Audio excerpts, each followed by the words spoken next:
यदि आपको पता हो कि आपके पिता सबसे शक्तिशाली है, उनके पास किसी भी चीज की कमी नहीं है, वो संपूर्ण है, तो आप जीवन में अपने आप को कभी कमजोर महसूस नहीं करोगे, कभी शक्तिहीन महसूस नहीं करोगे, आपका विश्वास कभी नहीं डगमगाएगा। आप जानना चाहते हो कि आपके पीछे कौन सी शक्ति काम करती है, कौन आपके साथ हर समय रहता है। यह जान लीजिए ताकि उसके बाद कभी आप अपने आप को कमजोर महसूस ना करें। यह प्रसंग बड़े ध्यान से सुनिएगा, बड़ा ही अद्भुत प्रसंग है। हरे कृष्ण दोस्तों, मैं हूं अनुज शर्मा। एक बार एक भिक्षु था, हट्टा कट्टा भिक्षु, सेहतमंद भिक्षु, भीख मांग रहा था। आते जाते लोगों के सामने हाथ पसार रहा था, कह रहा था, मुझे कुछ दे दो, मुझे कुछ दे दो, कई दिन से भूखा हूं, वस्त्र पहनने के लिए पैसे नहीं है। बड़ा ही परेशान दिख रहा था। इतने में सूट बूट में एक बहुत रईस व्यक्ति उसके पास आया। उसे आकर के कहा कि तुम इतने सेहतमंद हो, हट्टे कट्टे हो, शरीर से स्वस्थ हो, बोल पा रहे हो, चल पा रहे हो, पूरा शरीर ठीक है, उसके बाद भी भिक्षा क्यों मांग रहे हो? किस लिए मांग रहे हो? तो उस भिक्षु ने कहा कि मेरे पास नौकरी नहीं है, मेरे पास कोई काम नहीं है, कोई मुझे काम देता नहीं है, मेरे पास कोई और चारा है नहीं, कई दिन से भूखा हूं, मेरे पास बिल्कुल धन नहीं है, इसलिए भीख मांग रहा हूं। तो इस रईस व्यक्ति ने कहा कि यदि तुम्हें काम मिल जाए तो क्या भिक्षा मांगना छोड़ दोगे? लोगों के सामने हाथ पसारना छोड़ दोगे? तो इस भिक्षु ने कहा कि हां, छोड़ दूंगा। तो इस रईस व्यक्ति ने कहा कि ठीक है, मैं तुम्हें काम देता हूं, नौकरी से भी अच्छा काम, ऐसा काम जिससे सारी सुख सुविधाएं तुम्हारे पास होंगी। यह बात सुनकर के भिक्षु इस रईस व्यक्ति के पैर पकड़ने लगा, कहने लगा कि आपका बड़ा आभारी हूं, बहुत बहुत धन्यवाद, आप तो भगवान के रूप में मेरे सामने आए, बताइए क्या काम है? तो इस रईस व्यक्ति ने कहा कि मेरा चावल का प्लांट है, मैं तुम्हें उसमें भागीदार बनाऊंगा। तो भिक्षु ने कहा कि भागीदार? मैं समझा नहीं।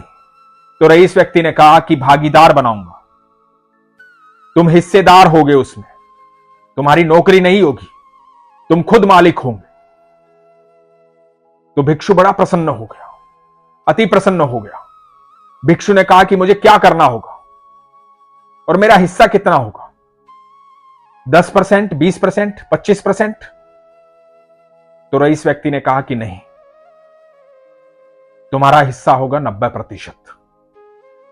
तुम्हें मुझे सिर्फ 10% देना होगा और करना तुम्हें यह होगा कि मेरे चावल के प्लांट गांव में, वहां से तुम्हें चावल शहर लेकर आना है, उसे बेचना है, उसे बेच करके जो मुनाफा होगा उसमें 90% तुम्हारा और 10% मेरा। बनोगे मेरे हिस्सेदार? करोगे मेहनत? तो बताओ। तो भिक्षु ने बड़े प्रसन्नचित्त होकर के कहा कि हां, अवश्य करूंगा, क्यों नहीं करूंगा, मैं अभी से तैयार हूं, मैं काम करना चाहता हूं। तो रईस व्यक्ति ने कहा कि ठीक है, मेरे साथ चलो। और रईस व्यक्ति ने उसे काम समझा दिया। अब यह भिक्षु उसके प्लांट से चावल लेकर आता, शहर आता, चावल बेचता, दिन रात मेहनत करता, व्यापारी हो गया था, मेहनत करने लगा था, खूब मेहनत की, खूब चावल बेचा, खूब धन कमाया, बहुत मुनाफा हुआ।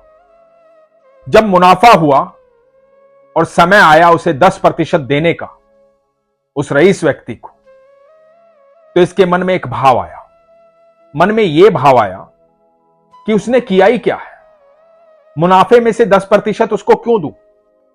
उसने तो कुछ भी नहीं किया, सारी मेहनत तो मैंने की, चावल मैं लेके आया, ग्राहक मैंने ढूंढे, बेचा मैंने, मुनाफा मैंने कमाया, तो मुनाफे में उसका हिस्सा क्यों, किस लिए? मैं उसे हिस्सा नहीं दूंगा।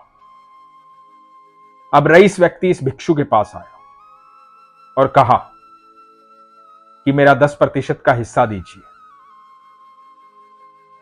तो इस भिक्षु ने बड़ा मायूस सा चेहरा बना लिया, बड़े दुख के भाव अपने चेहरे पर ले आया और बड़ी मायूसी से कहने लगा, क्या बताऊं, बड़ी मेहनत की लेकिन मुनाफा नहीं हुआ।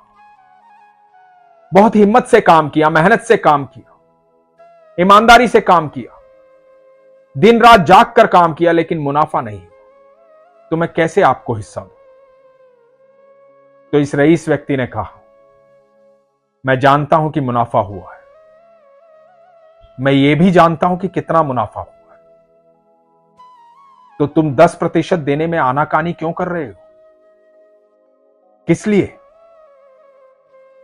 तो इस भिक्षु ने कहा कि सारी मेहनत तो मैंने की है, सारा धन तो मैंने अर्जित किया है, सब कुछ तो मैंने किया है, दिन रात मेहनत तो मैंने की है, ग्राहक मैंने ढूंढे हैं, बेचा मैंने है, आपने किया ही क्या है?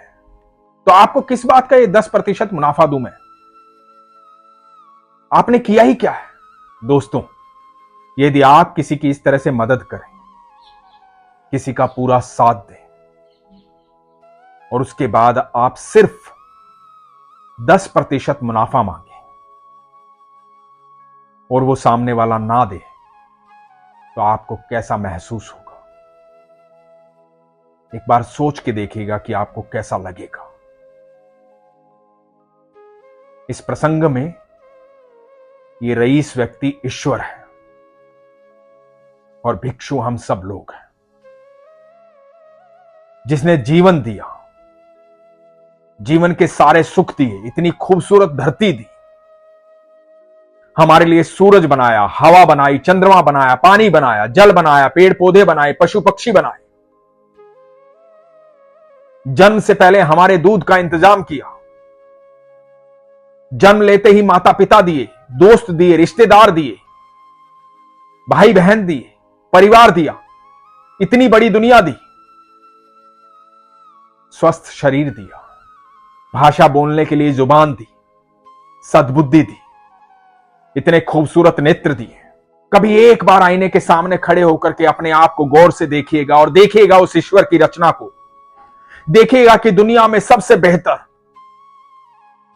उसने मनुष्य बनाया, जितने जीव बनाए सबसे बेहतर मनुष्य बनाया, अपना प्रारूप बनाया, अपने जैसा बनाया, शक्तिशाली, बुद्धिमान, हर कार्य को करने की क्षमता रखने वाला,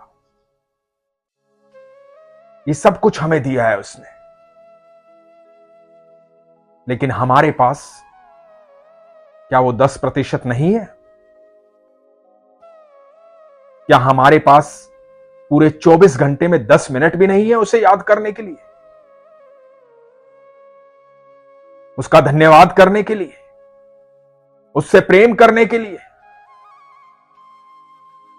जिस प्रकार आप अपने बालक की राह देख रहे होते हो सूरज ढलते ही कि मेरा बेटा सुबह से गया, अब शाम को आएगा, थका हारा आएगा, उसके लिए भोजन तैयार रखूं, उसके लिए सारी सुख सुविधाएं तैयार रखूं, जिस प्रकार आप अपने पुत्र को प्यार करते हैं, अपनी पुत्री को प्यार करते हैं, उसी प्रकार ईश्वर भी बाहें फैलाएं हमारा इंतजार करते हैं, हमसे बेहद प्रेम करते हैं, क्योंकि हम सब संतान हैं उनकी, हम सब रचना है उनकी। और जब जीवन में ये मान लोगे, जान लोगे कि तुम साधारण पिता की संतान नहीं हो, तुम उस पिता की संतान हो जिसने अनंत ब्रह्मांड को रचा है, जिसकी क्षमता इतनी है कि उस जितनी क्षमता अनंत ब्रह्मांड में किसी की भी नहीं है, जिसके भंडार इतने भरे हुए हैं कि कभी खाली नहीं होंगे,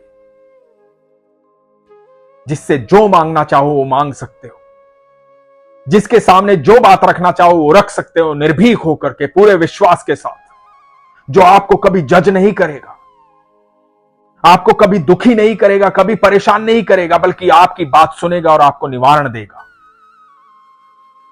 आपको सुख के मार्ग पर ले जाएगा, आपके मन को शांति देगा, आपको सुकून देगा।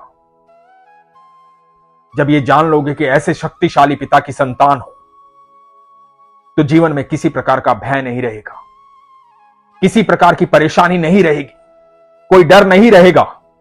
तो जान लो कि हमारा पिता सर्वशक्तिमान, सर्वेश्वर, अनंत ब्रह्मांड का रचयिता है, और विश्वास करो उस पर।